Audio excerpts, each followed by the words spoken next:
you, thank you. It's wonderful to be here today. How many of you consider yourselves peace activists? Can you raise your hand? How many of you consider yourselves environmental activists? Raise your hand. Well, the problem is that around the country, those two movements are not as connected as they need to be. And I think you here in Seattle might be ahead of a lot of the rest of the country, but we still have to strengthen those two movements if we want to be effective, if we want to be powerful. And that's really the point of my talk today. I want to give kudos to the people of this region for all the anti-war activism that you have done. We in the Bay Area, I'm from San Francisco, take great inspiration when we see you shutting down the ports in Olympia or closing a recruiting station in Tacoma, or we see Jim McDermott, one of the few Congress people who actually stands up to this administration. And of course, who could forget the amazing organizing and shutting down the World Trade Organization in 1999. So hats off to you as organizers and activists and as an inspiration to many of us around the country. I wanted to start out, just for those of you who don't know too much about Code Pink, giving a little sense of what we've been doing, then talk about the future and what we can do together. Code Pink started before the war began with this pretty, probably naive notion that if we organized hard enough and mobilized enough people, we could stop this war from happening. Unfortunately, that wasn't the case. As we know, it was pre-planned. But we continue every day to think that if enough people get out there and organize and mobilize, we can stop this war. And I think we better keep believing in that. Otherwise, this war will go on, as John McCain says, for another 100 years. We started, now let me see if I can see this technology here. Does somebody want to tell me how to go from slide to slide? Go ahead and hit the space bar. Oh, but we've got the wrong one up here. Okay, we'll give us 1 second. So, how many of you watched the Petraeus hearings? Petraeus. Well, I wanted to start out with the first slides that showed what we in Code Pink did to welcome Petraeus, in case you didn't see it in the news. But the thing about the Petraeus hearings is that what he put forward was this constant idea of we have to live in fear. And the fear now is not only a fear of Al-Qaeda. And you know how crazy it is when he talks about if we leave that Al-Qaeda will take over Iraq, because the thing that is stopping the Iraqis from defeating the foreign Al-Qaeda fighters that have come into Iraq is the presence of U.S. troops. In fact, the Sunni insurgents say if the U.S. troops weren't there, we would be fighting Al-Qaeda. The Kurds in the north will never let Al-Qaeda take over the Kurdish area. And the Shiites have always hated Al-Qaeda.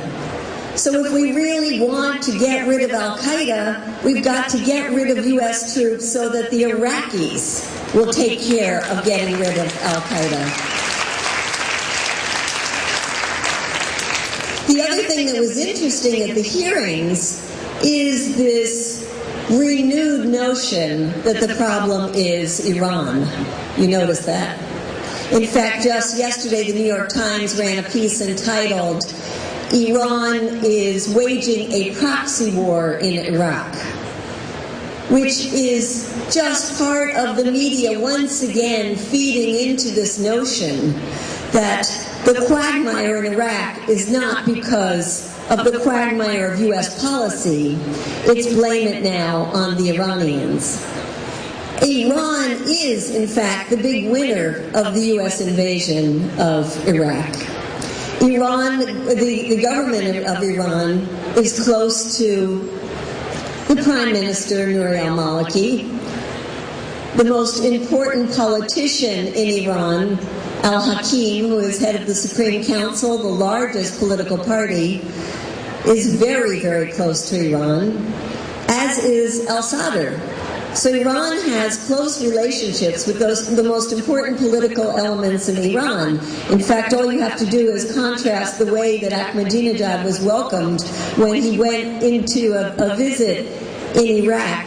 He didn't have to sneak in the middle of the night like George Bush and never leave the green zone. In fact, he walked around in Iraq and was welcomed as a great friend. About Petraeus's, appearance is that, of course, he reiterated the same line that if we left, the Iraqis would just go into a deeper civil war and kill more Iraqis than are being killed today. Now, what we have to say to answer that is that, again, it is the U.S. policy, the presence of the U.S. troops, the arming of every single different faction in Iraq that is trying to make that a self-fulfilling prophecy. It is indeed the presence of the U.S. troops that is stopping a reconciliation process from happening. And so move to one together. So, this is how we prepared to welcome Petraeus, and we did it as mourning Iraqis, because we feel that what is missing from all of this is the viewpoint from the Iraqi people. In fact, the mere presence of Petraeus saying that we are there to protect the Iraqi people is belied by every single poll that has come out from Iraq saying the Iraqi people want us to leave. In fact, the latest indication was done by a group called Women to Women International that put out a study of 1,500 women that showed that the vast majority of them did not feel protected by the U.S. presence. In fact, they felt that the U.S. presence was making their lives more miserable. And so we wanted to be there to be the voice of the Iraqi women, the voice of the Iraqi people who don't get heard. So you'll see us waiting online here. And some of the stories that we want to tell are the stories like this woman, Vivian Mati, a Christian woman who we met the first time that we went to Iraq and visited her the second time after the U.S. invasion. She was one of the people who actually welcomed the U.S. invasion because, as a Christian, she felt persecuted by the Saddam regime and thought that it would help liberate her people. When we saw her the second time, she told us the most horrendous story, that she had been caught in a firefight in her neighborhood.